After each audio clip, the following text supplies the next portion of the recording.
capítulo de número 10, versículos 37 ao 39. Nos diz assim a palavra do Senhor: porque ainda um poucochinho de tempo, e o que há de vir virá, e não tardará. Mas o justo viverá da fé, e se ele recuar, a minha alma não tem prazer nele.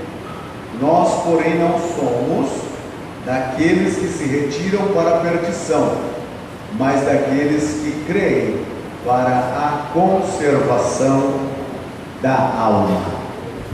Amém? Amém. Irmãos, esse é um texto bíblico bastante instrutivo, porque no capítulo de número 38 nós encontramos a expressão: mas o justo viverá da fé. Essa expressão, o justo viverá da fé, ela ocorre 4 vezes na Bíblia.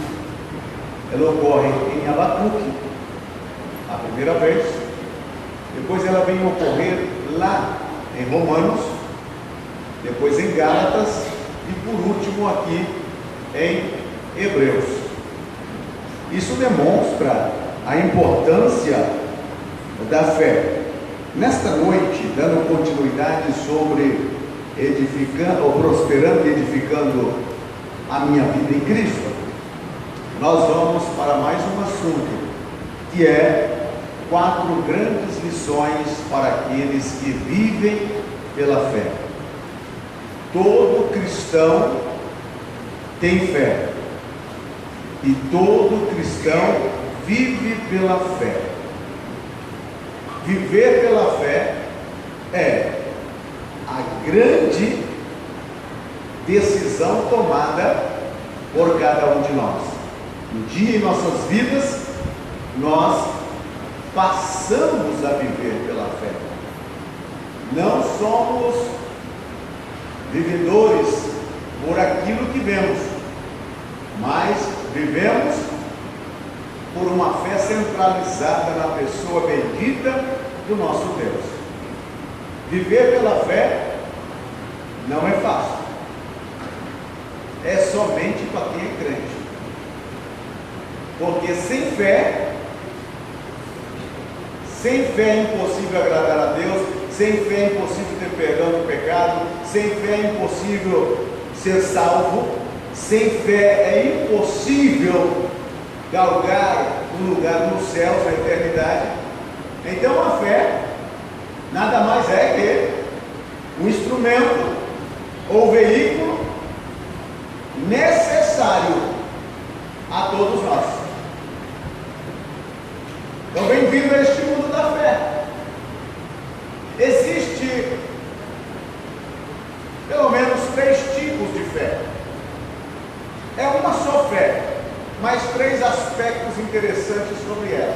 A fé salvífica é aquela fé que o Espírito Santo injeta em nosso coração para que possamos crer em Jesus Cristo. Sem esta fé, não há como você crer. O segundo aspecto da fé é a fé para o viver diário. É aquela fé que você precisa ter para viver. Hoje foi o dia em que você viveu por fé. E o terceiro tipo de fé, o terceiro aspecto da fé, é aquela fé para alcançar milagres. Nós encontramos muitas vezes Jesus, após realizar um milagre, dizer à pessoa: a tua fé te salvou, a tua fé te proporcionou isso. Então, meus irmãos, a fé, ela é o firme fundamento das coisas que se esperam, e é também a certeza das coisas que se não vê. Pela fé, os antigos alcançaram grandes testemunhos. Os antigos, e nós que somos mais jovens, por mais que passou o tempo, mas a fé não envelheceu. A fé sempre é nova e reluzente, sempre está brilhando. E a Bíblia faz uma recomendação dizendo que o justo viverá da fé. E se ele retroceder, Deus perde o prazer naquela vida. Então, o que dá prazer em Deus, por você, é a tua fé. Não é o penteado do seu cabelo, nem a peruca que você está usando. O que dá prazer em Deus é a fé que você expressa nele. Então, não retroceda. Faça como disse o escritor: nós não somos daqueles que retrocedem para a perdição, mas daqueles que permanecem para a conservação da alma. Fé. Agora, irmãos, viver pela fé é correr risco. Viver pela fé é correr risco. Sabe por que a maioria das pessoas tem medo de viajarem de avião? Porque no nosso entendimento não existe coisa mais insegura que uma viagem a bordo de um avião. O nosso subconsciente, o nosso consciente, a nossa mentalidade gira todo em torno da situação gerada de embarcarmos em um avião para voar.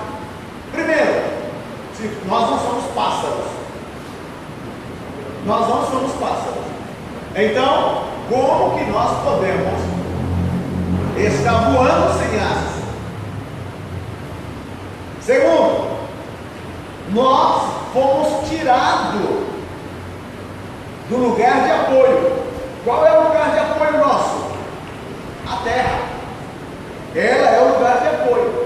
Você se sente seguro pisando na terra. Então é muito normal você chegar numa fila daquele pessoal que está embarcando no avião e a mão do sujeito está suada. Uns a pressão sobe, outros a pressão baixa. Uns correm ao banheiro antes, durante e depois do voo. É o mesmo pavor de sintoma. E aí você se senta, amarra aquele cinturão de segurança e escuta aquela moça dar as instruções. E ela então disse: senhores passageiros, o nosso tempo de voo entre São Paulo e Rio de Janeiro é por volta de 30 minutos.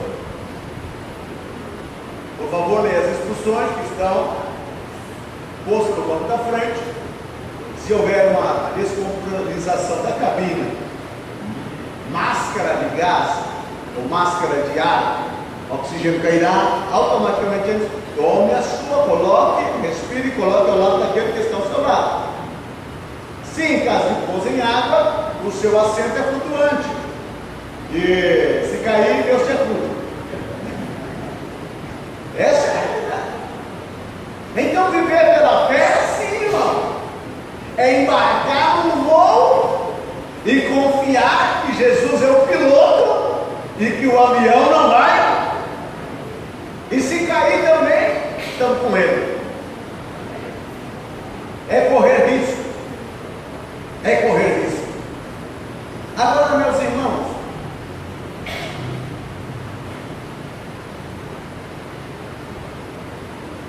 se você arrisca a viver pela fé, você sempre estará em ação. Se você não arrisca viver pela fé, você sempre estará parado. Não sai daquela posição. Porque a fé faz com que você progrida no reino de Deus. Não se esqueça que no reino de Deus as coisas são movidas pela fé. E a nossa fé precisa ir em aumento dia após dia. Então, quando você arrisca pela fé, você pode ter certeza de que a sua vida vai em progresso. Quando eu falo vida, você entenda que a sua vida na sua totalidade, em todos os âmbitos do seu ser.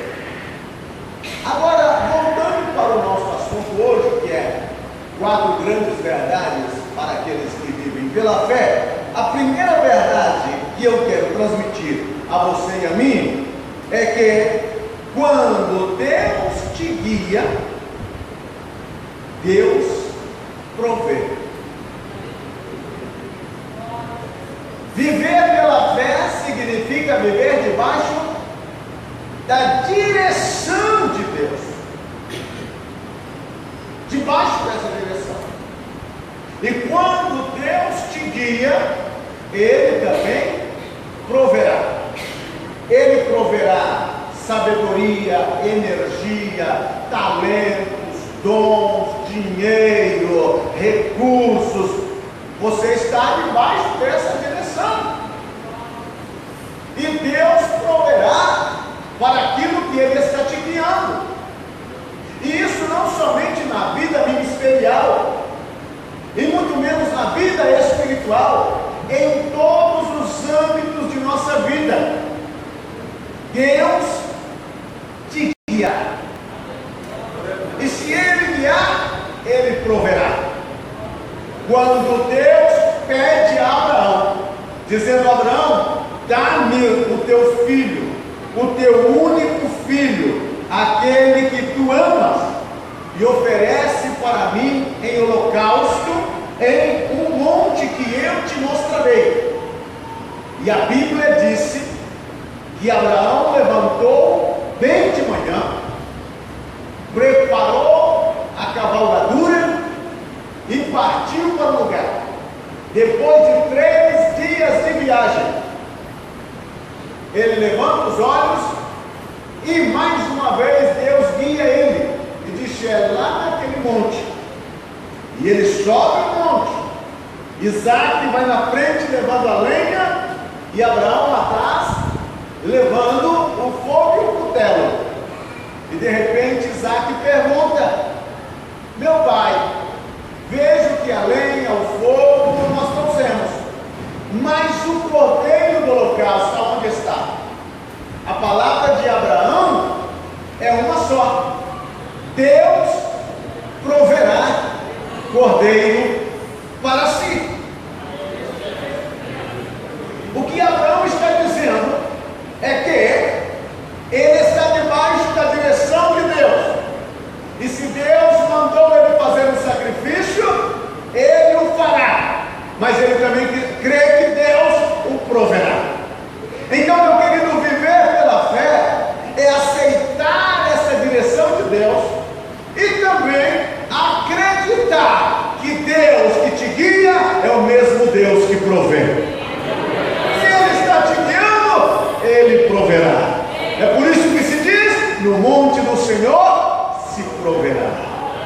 Você tem um Deus que provê. Mas para quem que Deus provê? Para quem tem fé. Quem não tem fé não terá suprimento ou providências divinas. Por quê? Porque a fé move o reino de Deus, a fé move a mão de Deus, e a mão de Deus se move em direção àqueles que depositam em Deus fé. E Abraão disse no pé do monte: aí, menino, vamos subir, vamos adorar e vamos voltar, porque disse Hebreus que ele acreditava que ainda depois de morto Deus poderia ressuscitar a Isaac, como figuradamente o fez. Deus provê. Quando Deus te pede que faças algo, Ele proverá aquilo que você necessita. Filipenses 4,19: o meu Deus, segundo a sua riqueza, proverá. O teu Deus é um Deus que provê, né? Para a tua necessidade, provê para a realização daquilo que Ele quer que você faça. Não sei de onde Ele enviará, mas Ele sabe. Não conheço a forma, mas Ele conhece. Não sei o método, mas Ele sabe, e Ele proverá. Louvado seja o Senhor. Se você estiver vivendo com fé, se você estiver vivendo com fé, guiado pela fé, se vamos viver por fé, temos que correr algum risco. Quem não arrisca, não petisca. Temos que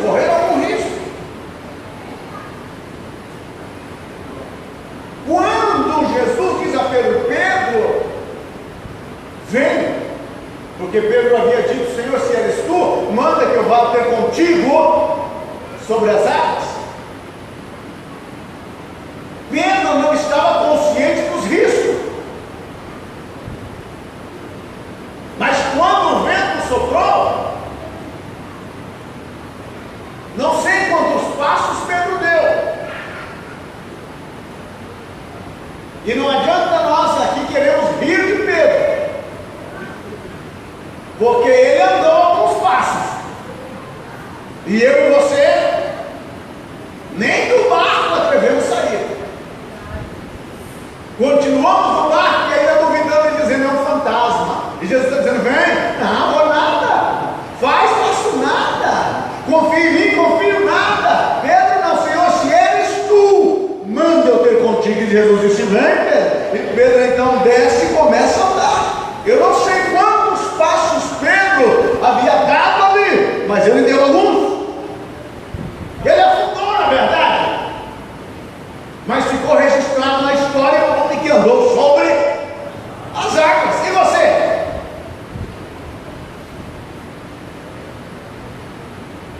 Corre risco. Servir a Deus e crer em Deus é correr risco. No mundo em que é proibido, as nações que é proibido andar com uma Bíblia, falar de Jesus Cristo, ser crente é correr o risco de perder a vida. Quantos cristãos e quantas igrejas não têm sido incendiadas nesses países, aonde o pregar, o adorar, o louvar e o testemunhar de Cristo é proibido? Quando a pessoa recebe a Jesus, ele já sabe o risco que ele está tendo, ele já sabe o preço que ele deverá pagar. E se você, meu irmão, está sofrendo, está sendo perseguido, está vendo porta fechada diante de você, está vendo pessoas te caluniando, está vendo pessoas levantando contra você, eu quero te dizer uma coisa: bem-vindo. Você está vestindo a mesma camisa do time, meu irmão. Você está calçado com os mesmos sapatos. Você está levando sobre si o mesmo capacete da preparação. Por quê? Porque quem não é perseguido, quem não é caluniado, quem não é afrontado por amor a Cristo, jamais defendeu a causa de Cristo. Eu fico alarmado com o evangelho em que estão promovendo as pessoas. O evangelho não foi colocado para promover ninguém. O evangelho veio para dar-nos salvação e promover o seu autor, que é Jesus Cristo, o Senhor da glória. E João disse: convém que ele cresça e que eu diminua. Se vos odeiam, se vos perseguem, se vos caluniam, nós não somos melhores do que o nosso mestre. Nós não somos melhores do que Jesus. Jesus disse: por amor de mim vos odiarão também, por amor de mim vos perseguirão também, no mundo tereis aflição. Mas ele disse também: tem de ânimo, eu venci. Eu venci. A segunda verdade: se você não quer correr risco, meu irmão, fique na sua área de conforto. Mas viver pela fé é correr risco. E quando Deus guia, Ele provê para você. Segunda verdade: quando Deus tarda, Ele sabe o porquê, e será o melhor para você. Alguém sempre diz assim: Deus tarda, mas não falha. Deus nunca tarda e Deus nunca falha. O dia que Deus tardar, Ele deixa de ser Deus. O dia que Deus falhar, Ele também deixa de ser Deus. Como Ele nunca pode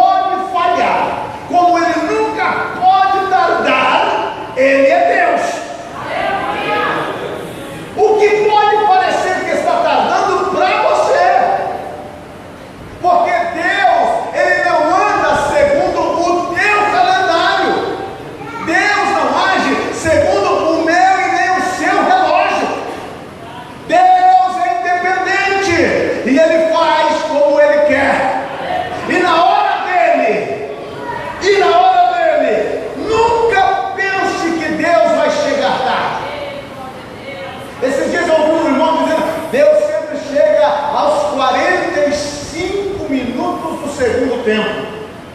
O que é isso, meu irmão? E alguns dizem, na prorrogação.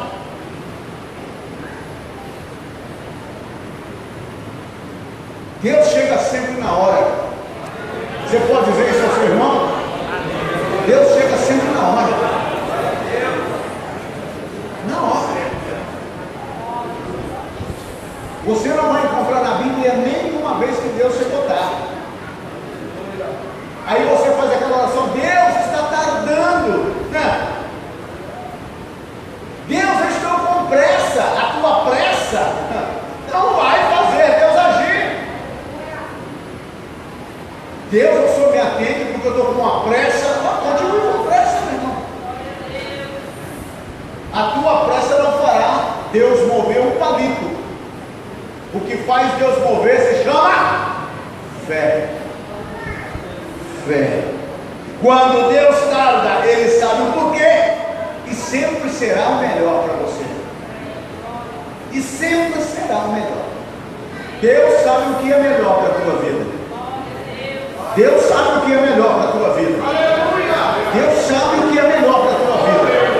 Deus sabe a melhor hora para agir na tua vida.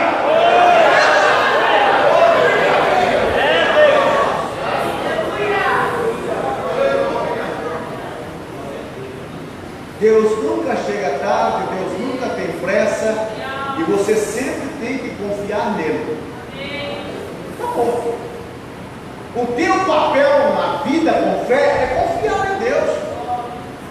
Não importa quanto tempo passe. Não importa se ao seu ver parece estar tardando. É só confiar. É aqui que muitas vezes nós perdemos o nosso elo que liga com os céus. Porque na hora da gente confiar, a gente começa a duvidar. É fácil dar glória a Deus e dizer, eu tenho fé, quando você está sentado ao lado de uma mesa em que tem peru, em que tem até aquele veneno chamado Coca-Cola. É fácil dizer, eu creio em Deus. Quando você recebe aquele cheque de pagamento de 10 mil reais, 15 mil reais, é fácil. Quando você está no seu carro, com o ar condicionado ligado e viajando do lado, é muito fácil. O que é difícil é manter a mesma confiança quando a mesa está vazia, quando os pratos estão de boca para baixo e a panela pendurada na parede e a mulher dizendo não tenho o que comer. Aí, meu irmão, é que você precisa dizer, eu continuo confiando. É muito fácil confiar quando tudo vai bem, mas a minha fé e a tua é provada é quando tudo vai mal, é quando nada dá certo, é quando todas as portas se fecham, é quando tudo parece que está perdido, é quando você olha e não divisa um futuro, e não há uma luz no fim do túnel, e não há nem túnel, e você diz, e agora? Será que tem uma parede aí na frente?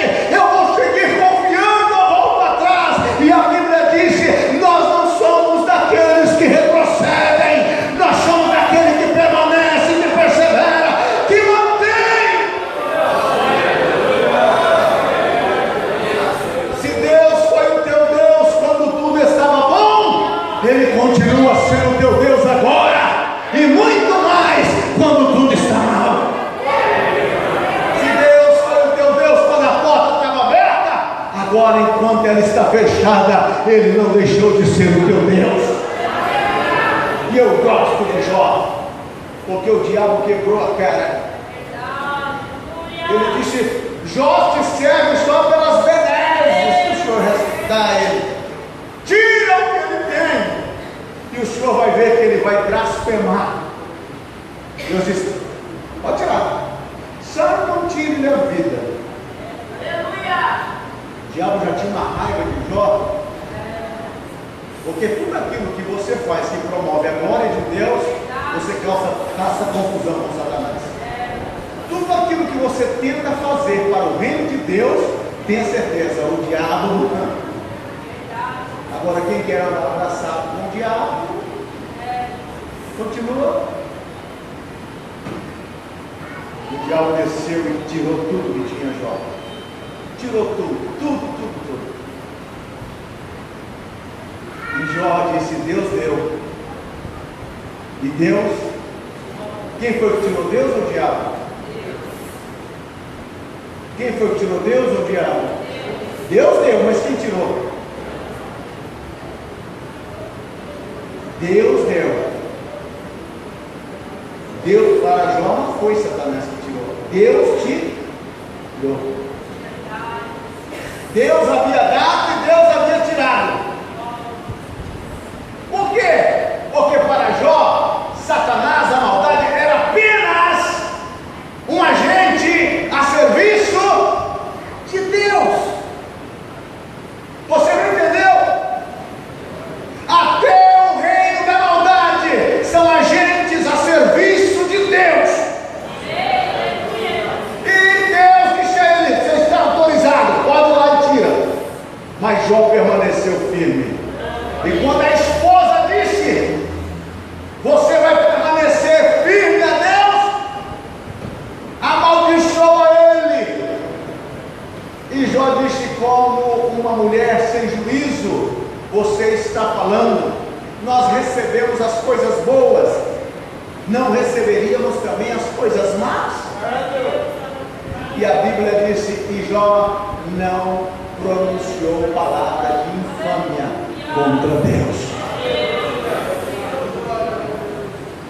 Mas tem crente que, pelo fato do cachorro ficar doente, já está xingando a Deus, reclamando, murmurando, maldizendo. Esse pessoal que vem à igreja só quando as coisas estão boas, e quando as coisas estão más eles desaparecem. Eles não são crentes, eles não têm fé, eles estão convencidos em um evangelho do blá blá blá. Mas o crente que permanece na hora boa e permanece na hora má, este louva a Deus, este glorifica a Deus. Paulo disse: aprendi a viver com abundância e aprendi a viver com escassez. Posso todas as coisas naquele que me fortalece. Não sirva a Deus somente por aquilo que Ele tem te dado.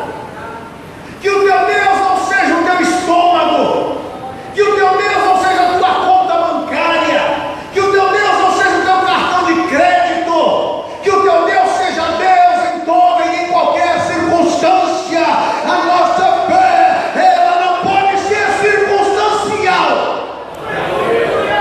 Aleluia! Se você disse que Ele está tardando, não é que Ele está tardando, é que não chegou a hora dele. Importante é entender que Ele sabe o porquê. Qual deve ser a oração de um crente de fé? Senhor, estou pedindo, mas eu sei que o Senhor sabe o porquê não me deu ainda. Ou então comece a profetizar: Senhor, eu estou pedindo, não sei o porquê que o Senhor ainda não me deu, mas eu creio que o Senhor tem sempre o melhor. Tem sempre o melhor, tem sempre o melhor, tem sempre o melhor. É triste quando você vê um crente, isso acontece muito com as meninas, né? O tempo começa a passar, de 18 vai para 48, o desespero começa a tomar conta, aí já começa a citar aquele versículo: aquele que vem a mim, de maneira lançarei fora. Aí prepara qualquer coisa e vai na direção dela. E chega aquele sujeito com aquele buquê de flor e olha nos seus olhos e diz: receba as flores que eu lhe dou. Em cada flor vermelha tabela com aquilo. Ele é um príncipe, pastor, sim. Eu já vi sapo virar príncipe, mas já vi príncipe virar sapo também. Ah, mas aqueles olhos, aquele cabelo comprido, ondulado, rivalizando com os cabelos de Jesus, não podia deixar. Na outra semana, o príncipe tirou as armas. Pastor, pelo amor de Deus, pensei que eu estava casando com um anjo, mas acabei casando com um demônio. E aí, minha irmã, canta e chora. Vai na tua força. E tu, Maria, vai até o fim. E tu, José, vai até o fim. Mas quando você espera no teu Deus, e daí se Deus tem um projeto para você passar por esta vida sem casar? Aí eu falei isso para uma irmã no gabinete pastoral, ela olhou para mim com os olhos grandes. Deus tem juízo, pastor. Falei, não, irmã, a senhora já cogitou essa possibilidade? Você, meu irmão, já cogitou essa possibilidade de que você vai ser um eunuco de Deus? E a Bíblia diz que o solteiro cuida das coisas do Senhor, e as casadas também cuidam das coisas do marido. Então, meu irmão, não apresse o processo, espere. É uma boa hora de você bater no ombro do seu irmão com carinho, dizer para ele, irmão, espere. Espere. Profetiza para ele dizendo, Deus tem o melhor. Deus tem o melhor. Aleluia. Se o tempo está passando, isso não significa que Deus não quer te dar. Significa que a hora ainda não chegou. Não te apresse o processo. Deus sempre fará as coisas no momento perfeito. Porque Deus é perfeição, irmão. Deus não faz gambiarra. Deus não faz as coisas meia boca. Não, irmão, Deus faz as coisas da sua perfeição. E viu Deus que tudo era bom. Nós é que somos acostumados a fazer gambiarra, né, Zezinho? Nós é que somos acostumados a fazer as coisas meia boca. Aí convido o irmão para cantar, já digo, irmãos, eu vou cantar, mas eu nem ensaiei, mas é para Jesus mesmo.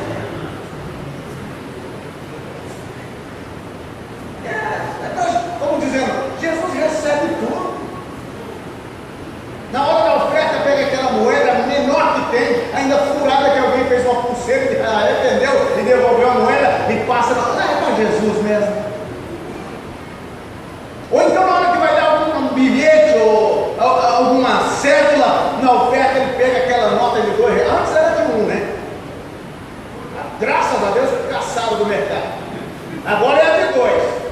E agarra de 2 e dá aquela embrulhada assim, amassa. E quando o diabo vai passando, ele se prepara e pum! Uma hora só para esticar ela no ferro lá dentro da tesouraria. Ainda diz, é para Jesus mesmo, irmão.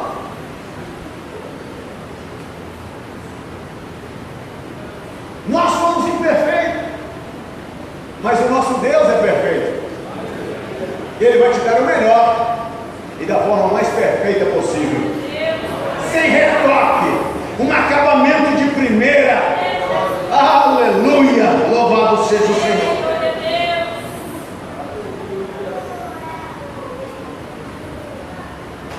Quando alguma coisa demorar e não der certo, fique tranquilo, Deus sabe de tudo. Deus sabe de tudo. Não deu certo? Deus sabe. Está demorando? Deus sabe. Isso é descansar.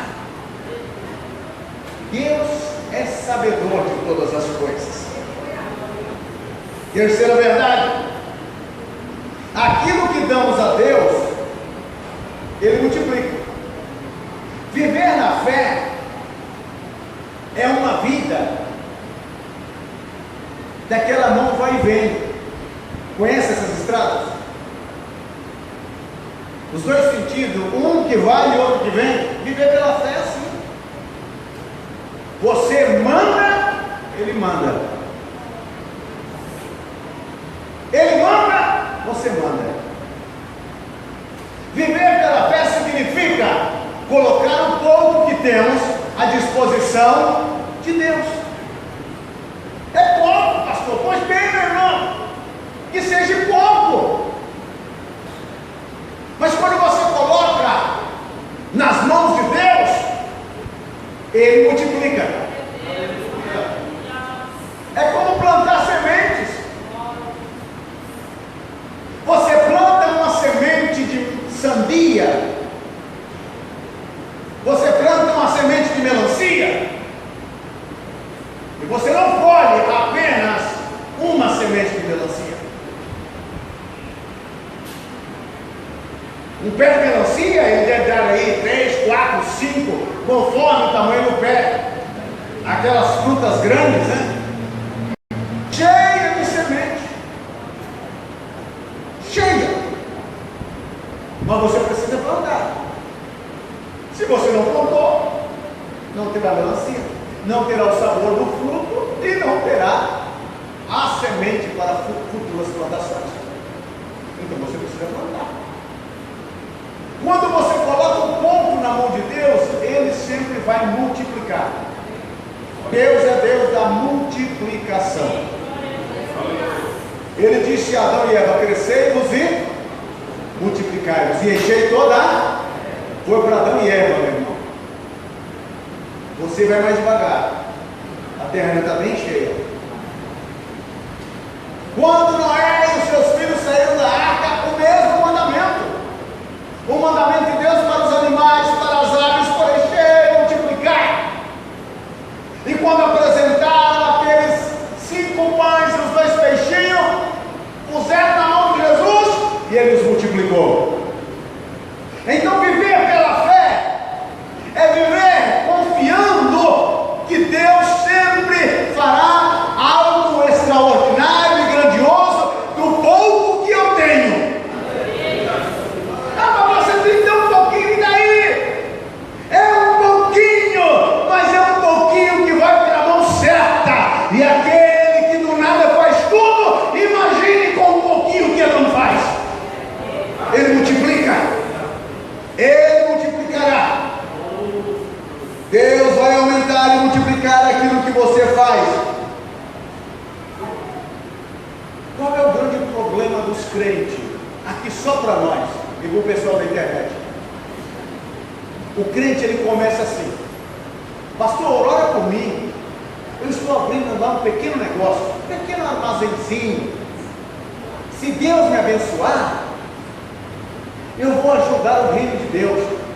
Eu vou pegar um carnê da Secretaria de Missão, eu vou pegar um envelope de dízimo, eu vou pegar isso, eu vou pegar aquilo. Deus abençoa. E ele começa a crescer. Aí o coração dele fica avarento. E ele fecha o coração, fecha a mão e diz para Deus: estou dando muito. Estou dando muito. O indivíduo começou apenas com a miséria e alcançou um monumento. E está dizendo: eu estou dando muito. Quem é que está dando? Quem está dando é Deus. É Ele que está mandando. Mas ele fecha o coração e fecha a mão. Deus, ele espera 1 mês, 2 meses, 3 meses depois ele chega batendo na porta dizendo que está quebrado e falido. Quanto mais você manda, mas ele devolve. Mandou, voltou. Mandou 1, volta 10. Mandou 10, volta 100. E semeou Isaac naquela terra, e colheu 100 por 1, porque o Senhor o abençoava. Ele multiplica, meu irmão. A Bíblia diz que ele dá semente ao que semeia e pão para aquele que come. Ele dá, meu irmão. O salmista diz: fui jovem, sou velho, mas nunca vi o justo desamparado, e nem a sua descendência a mendigar o pão. Por quê? Porque ele multiplica. Ninguém que chegou à vida cristã e tem sido fiel a Deus está pior do que quando chegou. Deus diz: olha, eu deixei tantas coisas, eu era servente de pedreiro. Foi Deus que te tirou debaixo da carga, meu irmão. Ah, eu era pedreiro, eu era isso, deixei tudo. Que deixou da onde? Quando era pedreiro, quando era servente, andava numa magrela velha, os pneus tortos, ar caindo, furava pneu para todo lado. Pô, Jesus te chamou, te abençoou, te lavou, te restaurou. Hoje você serve a Ele e passeia pelas ruas de Araçatuba de carro, com vidro fechado e ar-condicionado ligado, e dizendo: Deus, tu és fiel na minha vida. Estamos melhores, né? Eu estou infinitamente melhor. Essa semana eu estava lembrando quando eu cheguei para levar as minhas coisas que eu tinha nos 2 cômodos que eu aluguei para morar com a Francisca quando casássemos. Tudo que eu tinha eu levei numa sacolinha de supermercado debaixo do braço. Era tudo que eu tinha, meu irmão. Mas a Francisca acreditava na multiplicação. E Jesus teve misericórdia. Eu não sei como foi que você chegou, mas eu tenho certeza que você não está pior. Eu não sei como foi que você chegou a Cristo, mas você está bem melhor hoje. Era pouquinho, era quase nada, mas Ele multiplicou. Ele multiplicou. Aleluia. Não guarde essa semente. Você precisa plantá-la. Plante ela, esse pouquinho. Deposita isso na mão de Deus. Corra esse risco. Deus multiplica qualquer pouco que nós dermos a Ele. Qualquer pouquinho que nós dermos a Ele, Ele multiplica. Quarto, aquilo que Deus começa, Ele termina. Lições para quem vive pela fé. Aquilo que Deus começa, Ele termina. Aquele que começou a boa obra. Deus não deixa nada inacabado. Esses dias atrás estavam apresentando aquelas reportagens que eles falam reportagens especiais, e eram as obras dos governos anteriores que ficaram inacabadas. Havia pontes que não cruzava rio, que não ligava coisa nenhuma. Havia hospitais, havia escolas, creches. Meus irmãos, no Brasil o pessoal teve o cúmulo de fazer um estádio de futebol aonde não tem time de futebol, não tem torcida, e gastaram 800 milhões de reais para fazer. E está lá o elefante branco, o museu,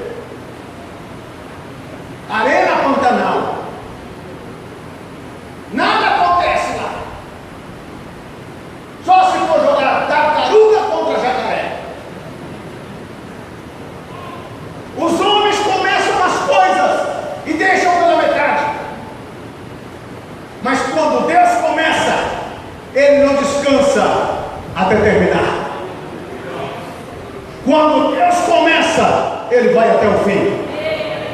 Não importa o que tenha que passar, por onde tenha que passar, o que tenha que fazer, o que deva acontecer, Ele vai concluir. E se Ele começou alguma coisa com você, fique tranquilo, que Ele concluirá a obra que Ele começou. Ele não tem obras inconclusas. Ele não é político brasileiro. Ainda que pareça que está demorando, ainda que pareça que está demorando, Deus terminará. Não, Deus vai terminar. Eu não sei quanto tempo foi que Deus começou com você. O único que pode atrasar o processo é você. Porque na escola de Deus funciona mais ou menos assim. Você precisa passar, Tiago, você se lembra?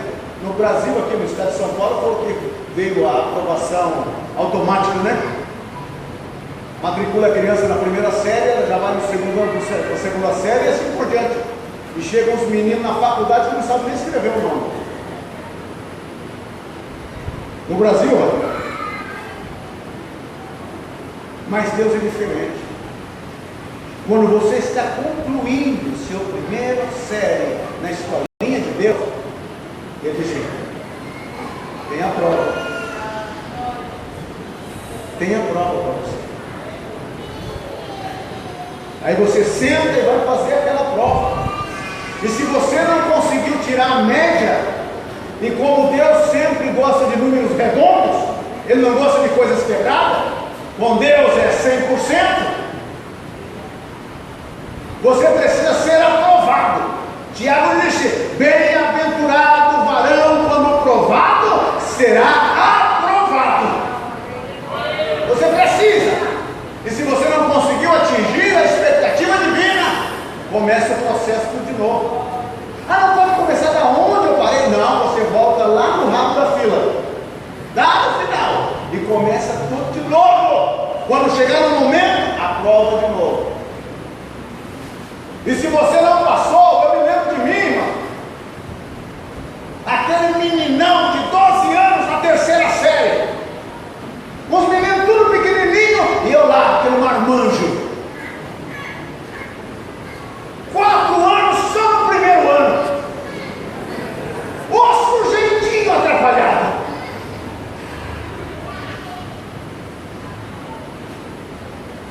A professora dizia para mim: Aparecido, você precisa correr, porque senão eu vou ter que trazer gilete para você.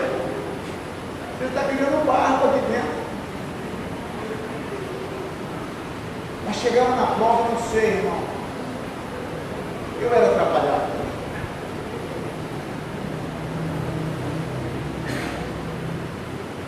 Acontece conosco. Quantas vezes você está para ser aprovado e reprova? E eu vou dizer uma coisa, que você vai reprovar sempre naquilo que você é experto. Isso fala de autoconfiança. Ah, isso aí eu sei. Se for para fazer estacionar um carro, é com a mão só. Lá vai, pum! Reprovado. Ah, mas se for para fazer uma equação dessa daqui, uma raiz quadrada dessa, eu faço até redonda de virar quadrada. Reprovado. Por quê? Porque a gente começa a desenvolver autoconfiança. E a autoconfiança significa agir independente de Deus. E Deus não chamou eu e você para vivermos independente dele. Ao contrário, Ele fez uma aliança conosco. Ele disse: é o sangue da nova aliança. Você não é um ser que não dependa dele, você precisa estar com ele. Então o que acontece com muita gente boa, como foi o caso de Abraão, que é o pai da fé, que fracassou na fé. O que aconteceu com Moisés, o homem mais manso do mundo, que foi violento a assassinar o egípcio? O que dizer de Israel, o príncipe de Deus, que foi um Jacó enganador? Então, sempre naquilo que você julga ser autossuficiente, será naquilo que você vai quebrar a cara. Mas se você confiar em Deus e não na tua força, se você confiar em Deus e não na tua sabedoria, se existe uma coisa que o Espírito Santo detesta, é a arrogância. Um coração arrogante, ele não passa nem próximo, e quando passa, joga pedra. Ele passa longe, né? Mas um coração contrito, humilhado, quebrantado, com ele habita, ele fica, ele ajuda. Muitas vezes você não é nem tão esperto, e você orou aquela noite, e você estudou o que pôde, e você passou na presença dele, e na hora que você está lá na prova, você escuta aquela voz ao seu lado te dizendo: vamos embora, eu vou te ajudar, eu te tomo pela tua mão direita e te digo: ser forte, não temas, eis que eu estou contigo e a vitória é tua. Esse é o processo de Deus. Quando você pensa em fazer algo grande para Deus, Deus fará algo maior dentro de você. O que é uma coisa grande para você fazer com Deus? Já pensou nisso? Algo grande. Davi tinha isso no coração. Ele estava deitado e começou a pensar que, poxa vida, eu moro num palacete, e a arca de Deus em tendas. Vou fazer uma casa para Deus, vou fazer uma casa magnífica para Deus.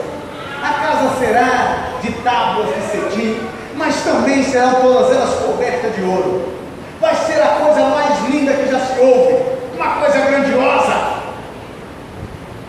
E aí Deus chama Natan e disse para Natan: diga para Davi que ele está falando de fazer casa para mim, eu é que vou fazer casa para ele. Portanto, ouve no teu coração esse desejo, eis que eu digo que não faltará varão da tua linhagem que se assente no trono.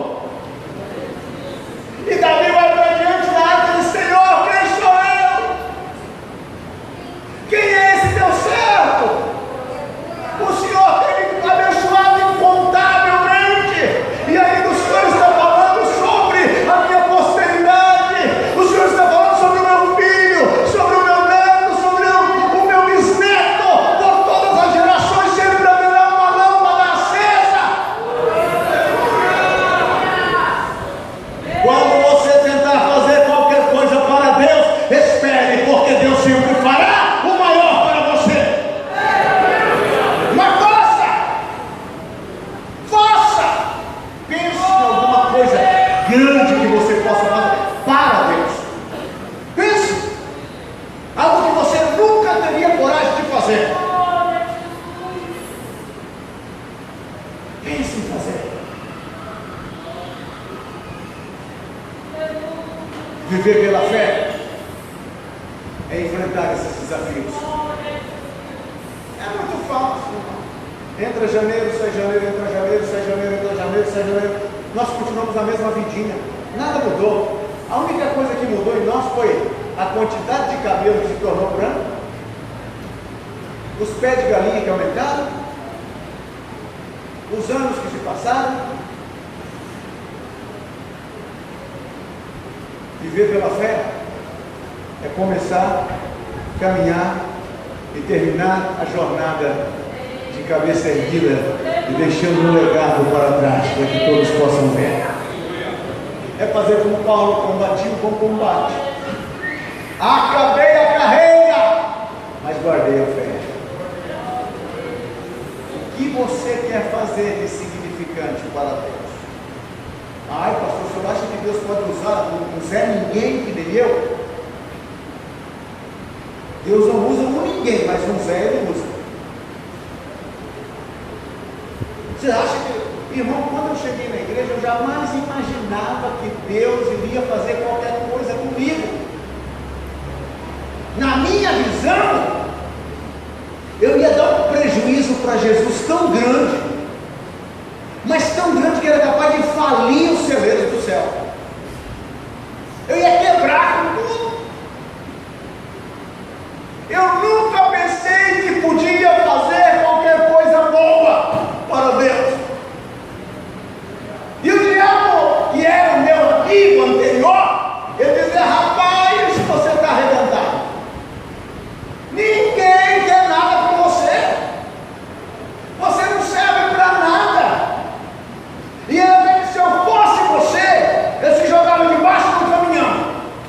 E eu até fui, mas eu não valia nada, eu não prestava para nada, que nem para se suicidar eu prestava, nem para encontrar uma união. E eu cheguei na igreja. E quando eu cheguei na igreja, o meu apelido era Caveira. Você pensa que eu era bonito assim como estou hoje? Graças a Deus que não era culto de sexta-feira 13, no dia que eu cheguei. Senão não ficava ninguém. E eu cheguei assim. Aleluia. E ele estendeu a sua mão.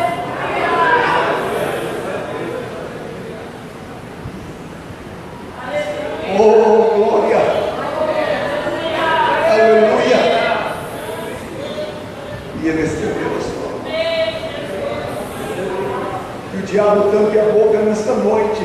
Quem sabe ele tem dito a você que você é um projeto falido, que não há mais solução para você, que Deus desistiu de você, que todos desistiram de você.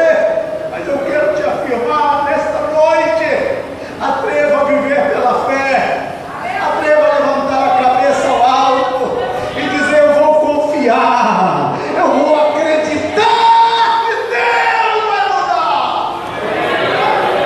Ele mudará a história da tua vida.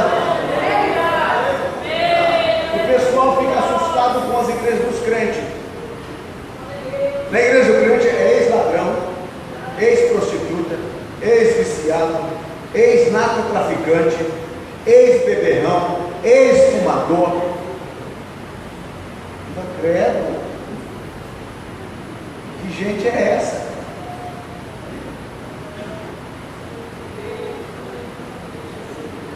Eu não sei que ex você era. Eu era um pecador, andava sem Jesus. Eu sou ex-pecador. Hoje eu sou de Jesus. A fé te fez isso. E as pessoas falam: quando te conhecia no tempo da ignorância, da transgressão, e hoje quando te vê, você bem aprumado, né? Vestido, bem um porte digno, até com uma gravata no pescoço. As pessoas olham e falam: rapaz, o que foi que aconteceu com você? Ele disse: não, foi Jesus. Eu estou vivendo pela fé. Fique em pé, meu irmão. Aleluia! Fique em pé. Deus sempre termina o que Ele começou. E se você está por aqui ainda, é porque Ele ainda não terminou. Agora põe a mão no ombro do seu irmão e diga para ele: Deus vai terminar aquilo que Ele começou na tua vida. Aleluia. Não vai ficar pelo caminho. Não vai ficar pelo caminho. Curva essa cabeça, feche os seus olhos. Pense em algo grande que você pode fazer para Deus. Pense em algo grande. Pare de pensar nos seus benefícios. Comece a pensar em fazer algo para beneficiar o reino. Algo grande que você possa fazer. Algo que você possa ou você pode fazer. E você diz: ah, eu vou fazer. Pensa.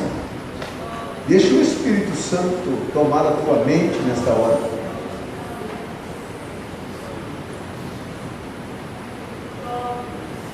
Não mida você pela sua capacidade, mas olha para o teu Deus e creia que para Ele é possível isso.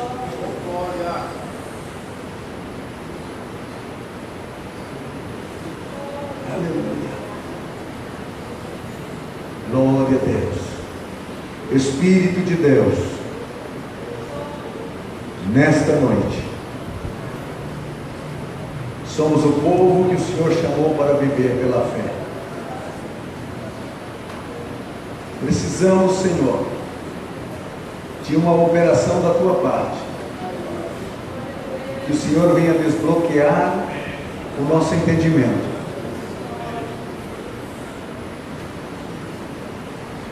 E revelar a nós o que podemos fazer em benefício do teu reino.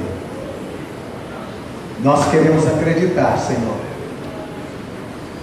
Nós queremos fazer como Pedro, ainda que seja todo atrapalhado, mas nós queremos sair do barco. Ficar no barco é cômodo, Senhor. Sair do barco é andar sobre as águas, é expressar a fé em Ti. Senhor Jesus, envia neste momento o Teu Espírito Santo, para que possamos entender o Teu mistério, aquilo que Tu tens para a nossa vida. Leva-nos a caminhos que desconhecemos, faz-nos voar com asas de águia, eleva o nosso entendimento, que possamos ver um pouquinho mais além. Espírito Santo, toma a tua igreja nas tuas mãos. Tu és o presidente desta igreja, Tu és Senhor entre nós, e nós viveremos para ver a tua graça, a tua bondade e o teu poder. Usa a minha vida. Diga a Jesus nesta hora: usa a minha vida. Diga com força: usa a minha vida, Senhor. Usa a minha vida, Senhor. Usa a minha vida. Usa a minha vida. Usa a minha vida. Abra o meu entendimento. Abra a minha compreensão. Usa-me. Diga amém. Diga com força amém. Amém. Glória a Deus.